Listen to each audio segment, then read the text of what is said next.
parts, we need to integrate x squared times inverse tangent of x with respect to x. The integration by parts formula states that the integral of u dv equals uv minus the integral of v du. To use this formula, we need to choose which part of our integrand will be u and which part will be dv. Let's make our choices. We'll let u equal inverse tangent of x and dv equal x squared dx. This means du equals 1 over 1 plus x squared dx and v equals x cubed over 3.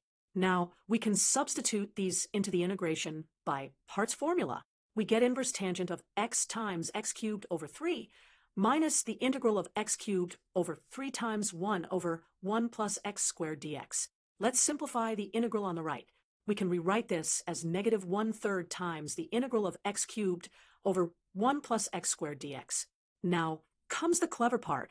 We can rewrite the fraction x cubed over 1 plus x squared as x minus x over 1 plus x squared. This is a partial fractions decomposition that makes our integral easier to solve. Now we can integrate each term separately. The integral of x is x squared over 2, and the integral of x over 1 plus x squared is 1/2 natural log of 1 plus x squared. Finally, let's simplify our expression. Our final answer is x cubed over 3 times inverse tangent of x minus x squared over 6 plus 1/6 natural log of 1 plus x squared plus c. Let's verify this is correct by differentiating our answer. When we differentiate this expression, we should get back our original integrand, x squared times inverse tangent of x.